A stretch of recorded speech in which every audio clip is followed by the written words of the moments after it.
and welcome to another episode of Humi Connects. As we said in this show, we talk about the European part and the Middle East part of the world, how they connect, and about you and me connecting. Today, we have with us a very, very dear friend of mine, a example for a lot of people, an exceptional entrepreneur that gives and keeps on giving advice on how to better yourself as an entrepreneur and also as a human being. So I will introduce you today to Cristian Onetiu, and let's see where we go from there. Hi, Cristian, and welcome. Thank you for being on our show. It's an honor to have you here. You have formed so many characters. You have formed so many people, teaching them how to become an entrepreneur, teaching them how to better themselves, and you're a true example for a lot of us.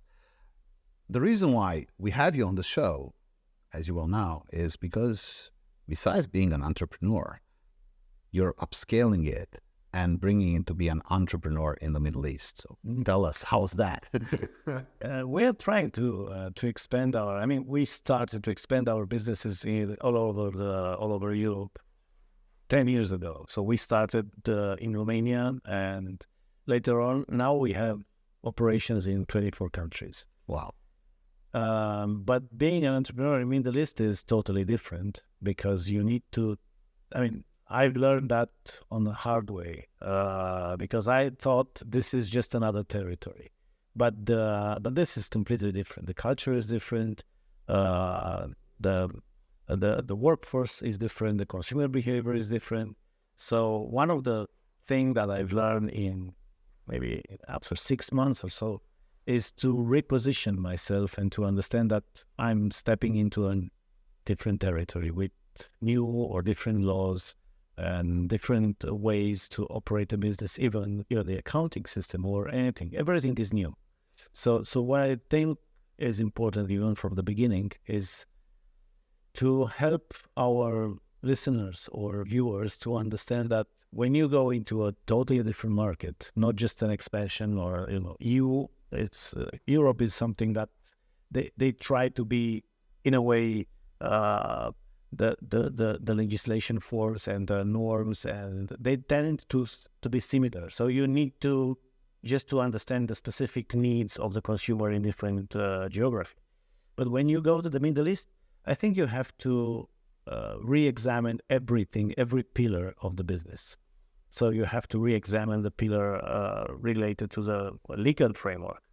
You have to re-examine the pillar related to the workforce. What's the capabilities that they have? Which is totally different here, right? Totally. But let me ask you one thing. You're a successful businessman, so because that's the reason why you can teach other people how to be a successful businessman, because the power of example is what sets us apart. Sure. Yet, why did you go to the Middle East, first of all? No, that's a good question. Huh? It is. I think so. I think all of our listeners want to know that. I think going into the Middle East is, for me, it was a mix of personal and business. It was a mix of personal and business decision.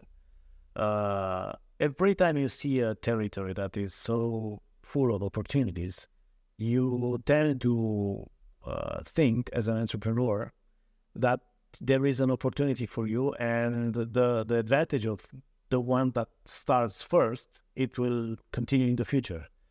If you go in a very crowded market in the West, then you are maybe the last that you step into this industry. So you have an advantage of being one of the first. Okay. And of course, that involves a bigger risk. And that's part of our job as entrepreneurs, is to test the waters into... you know that because you talk about it a lot.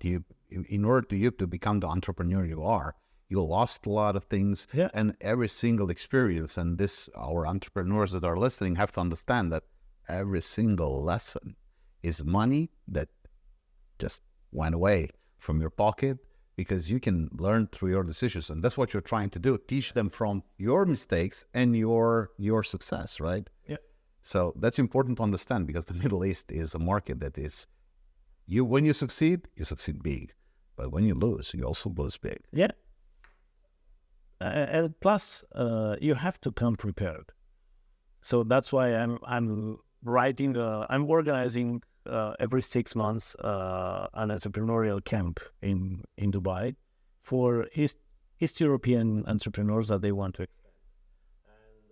Sharing again. Yeah, sure. Very good. Thank you for that. And also creating a context where they can meet big and large corporations that are already there, just to understand a little bit how they develop and how they can learn some best practices and use them. But 3 days from the 4 days of camp, we talk about readjusting everything that they have into a new market if they are interested to develop their operations in UAE.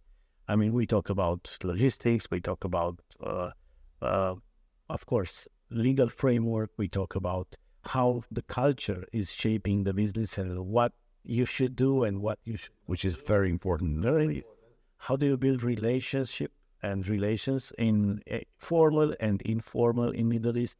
How do you find the right talents? Because it's a big pool of talents over there. There are a lot of expats that are working there. So you need to make sure that you choose the right people with the right knowledge and with the right mindset, so they can help you build the startup that you have. So there are a lot of things that we map and we talk about there. And I always start with, how would you do it in Europe? And they say like this. Okay, so let's see if this is working. Let's test it. Let's put it in context. Exactly. And I invite some key opinion leaders from UAE also to give them a specific answer. You know, if you do this in the same way, the most probable outcome will be this. If you want this, you can continue to do it like this. By the way, a friend of mine was telling me that they tried to pitch an important project in the digital world, and the person that was pitching the project had a lot of high-position locals, and he started going into religious things and stuff like that, and I was like, oh my God, I've been since 2015 in the Middle East, right? So I know that religion, they accept all religions, but it's not something you should bring up in business when you're discussing, especially with officials. But that's if you do the same thing in Romania or in Germany, you will get the same result. If you are building and if you are presenting a business pitch, then your personal beliefs doesn't have anything in common. Only if you are selling, if you're building a spiritual platform. Okay, yeah, that's what it matters. Yeah. That is your product. Exactly. To start. But if you already touched that subject about pitching, that's also very different in Middle East compared to Western civilization. Okay. Let's say in Middle East, the business pitch that I've seen is working is somehow the business pitch that we used to present 10 years ago in the West. Oh, really? Yeah, because they are young in the investing field, so they did a lot of big deals, and that's a different type of pitch. Correct. But if we go on the real market, then the way you have to present the investors that are not very well connected with, or they don't have enough experience in 20 verticals. So you might have in front of you people that they never invested or they never been pitched by an idea in one vertical. Okay. So you have to get a bigger understanding of the vertical and the industry and the competitors. And they are very, very interested about competitors and the target group. If you identify the competitors or the market, the group of consumers, and you pitch the right team, they are more willing to invest in the business than if you have a very stable business. Because for them, the test is, do you understand the market? Do you understand the consumer? Do you have the right people that are living here so you can build something for them? Yeah, of course, in a seed phase. If you advance in a startup, of course, for scale up, the rules change. But in seed phase, most of the local entrepreneurs are, and I think it's the right approach. Do you understand our market? Oh, well, because UAE is and the Middle East in general is a very different market. For example, I know, and I'm telling this for listeners, and you can confirm that, is that in United Arab Emirates, you have 1 million people that are local, and 9 million, which are expats coming from all over the world, different ways of consuming, with different beliefs, with it's a mixing pot of everything. So that makes it... Plus, it's an ever-changing environment. Yeah, correct. So it's ever moving. Every 2 years, you're missing 2 years, and then you come a thing like this. So I think being so dynamic and being so multicultural and being so innovative, they need to see first if you are familiar with the environment that you are trying to thrive.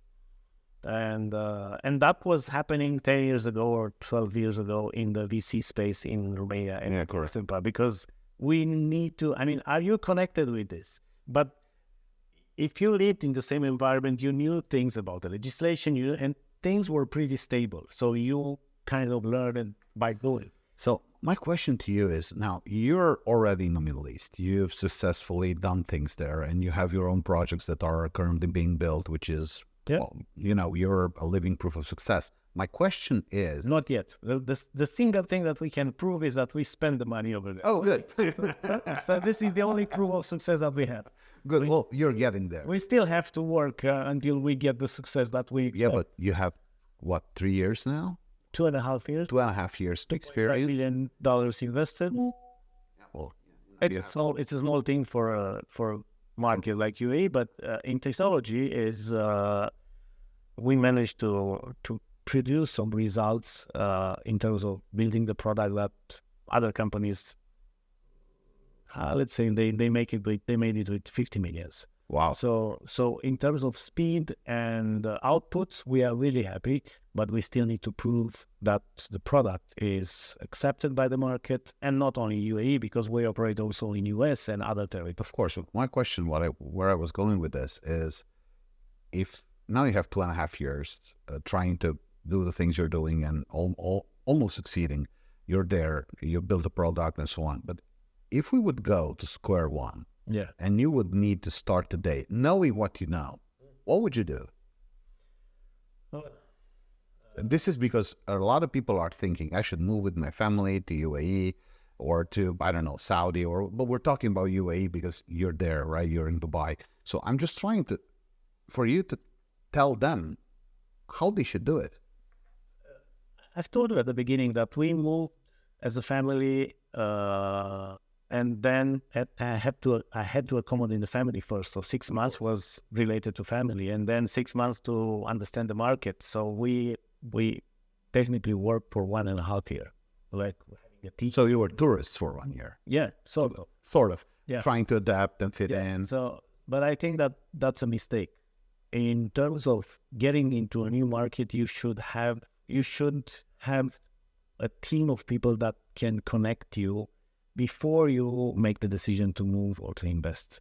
So if you ask me what I would do now, I would work with business councils or any other entities that can help me test the waters without having to do the whole 2.5 million euro investment and losing 1 year of your life. Yeah.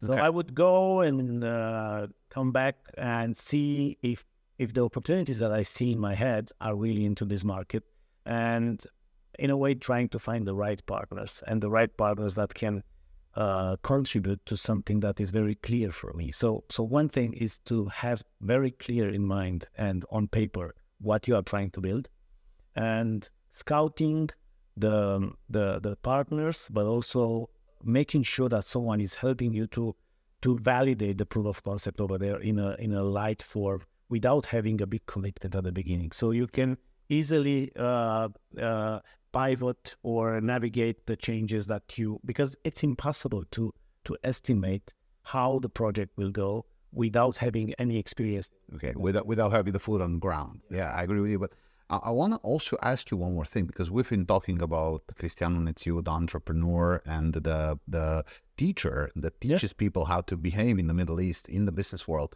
Now, you've been there 2.5 years. Do you think that the people from UAE have something or can do something in East Europe? Do you think that there is a way that we can... Does East Europe have something to offer them? I think so. I mean, look what we have and what they don't have. agriculture is one of the biggest asset for them, I think, because they struggle to get the same quality of food that we have here. They're importing like 92%, Yeah. 90% of And it. it will continue to be a big percentage. It's pretty hard to do agriculture, energy, technology. There are some amazing opportunities for them in Romania because we are somehow in the middle in terms of technology. We have very experienced and skilled programmers and people that are working in technology field, but in a way comparable with US workers, but maybe let's say half price of them. And of course, if you go east in India, Pakistan, you can find, let's say, a different price. But I think we are well positioned in terms of liability and in terms of credibility and the way we deliver. Oh, we have Microsoft here, the headquarters in Europe. They have also in India, but it's a matter of creating teams that they have a habit and a track record to deliver. Correct. We have UiPath here. We have a lot of big IT being currently done in Bucharest, in Cluj, in Iași. So it's an IT hub, and I agree with you. They should come here and accelerate this.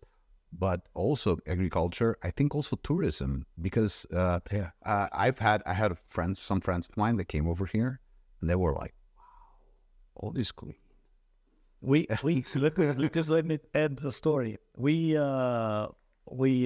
invited part of our team in Romania during the summer because it was really hot, and we said, we are here in Europe. So 10 or 12 people, we relocated them for 1.5 months. And at the end of it, they said, can we stay just a little bit longer? No way.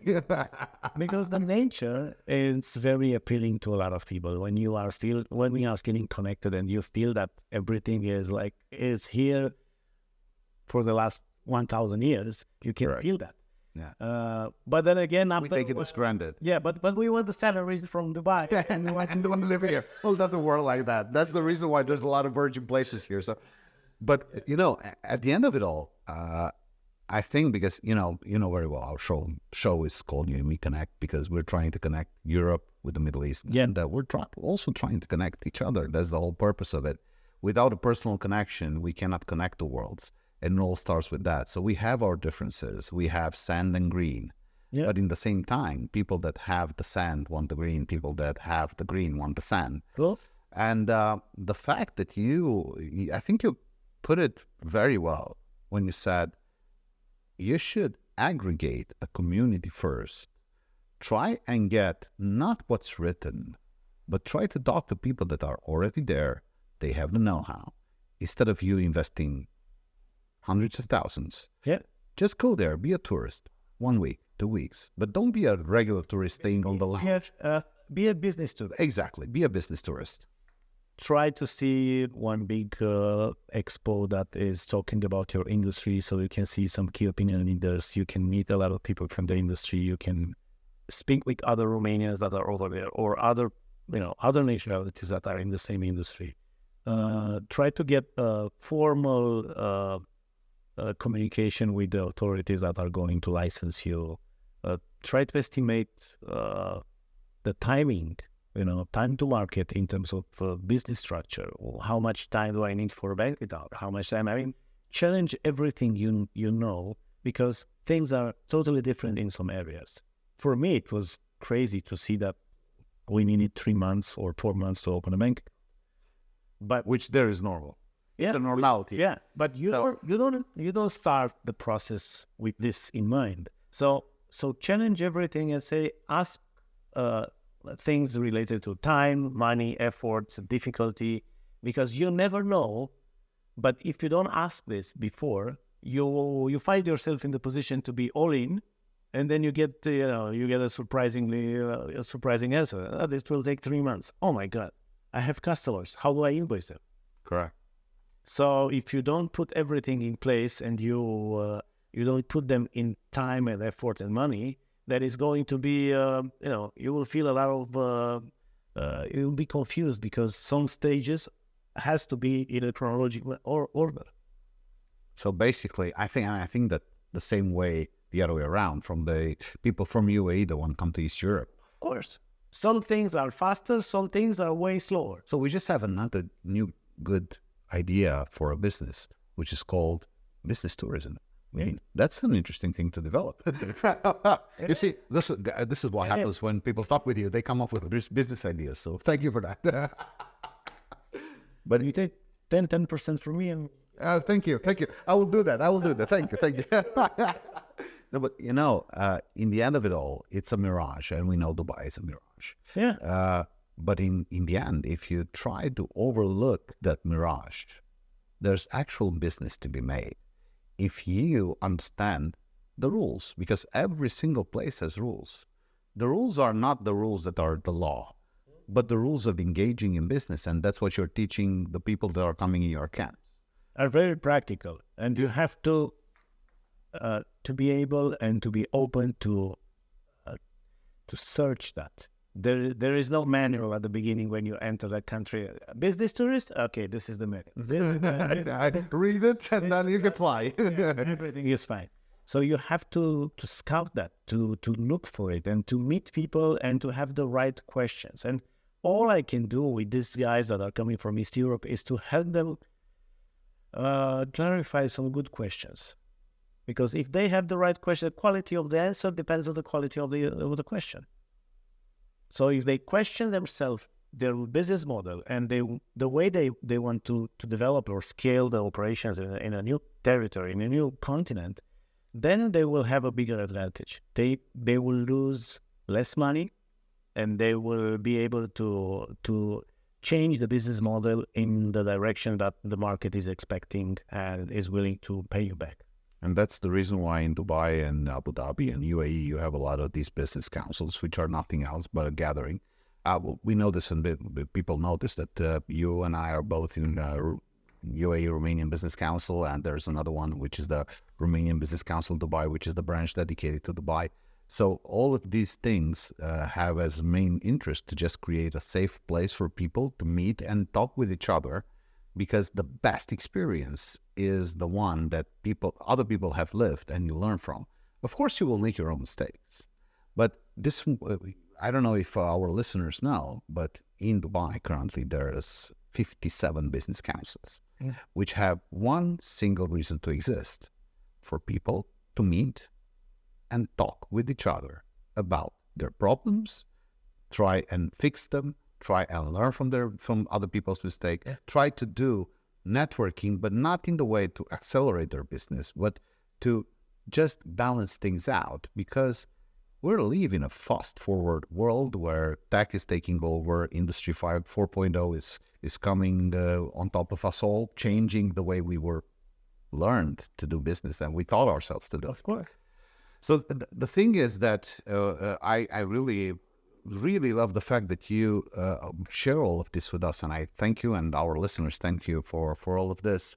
And sharing your experience is the best way to encourage people to, try. I think it's a healthy way to do business. I mean, because in this form of testing the waters, you put aside the ones that are looking for a hit and run. You see that they are consistent. Do you have a lot of those in Dubai? Like hit and run? Hit and run that are coming in Dubai? Or the other way around? I don't know. I've seen people over there that this mirage is attracting also guys that are thinking that this is very easy and I'm going to make 1 million in 2 weeks. And it's not like this. So I think it's healthy to create an environment and see the same people that are coming over and over again every month or every 3 months, just to make sure that they advance in terms of knowledge. I don't think you should be in a rush to open a new continent. And the business councils create this kind of context where they just continue to come and to get more information, and then they follow up at home and they do some plans and they validate the plans with others. So I think this back and forth is, you get some information, you prepare yourself, and then you try to validate this information without being 100% involved, just to make sure that when you are there, you have the you have the full picture. How much money do I need? How much time do I need? What's the effort that I need to put in place in order for me to succeed? Great.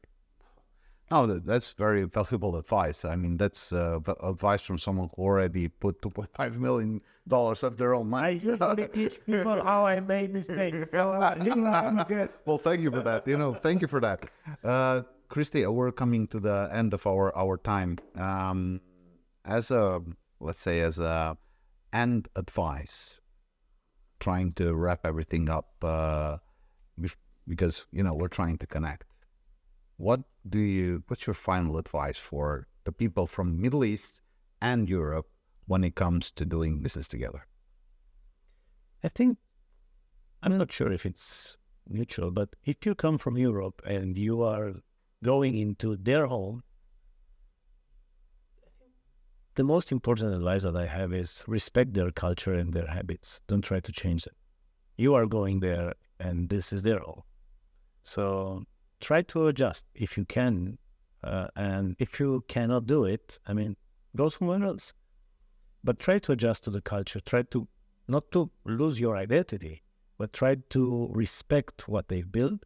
And I think this respect for what they built is going to be seen, recognized, and appreciated over there, because you are not trying to civilize them like we are from Europe and let me show you how things are done. So be equal and treat them equal, but understand that you're a guest in their home. Yes. And respect them as such. Yes.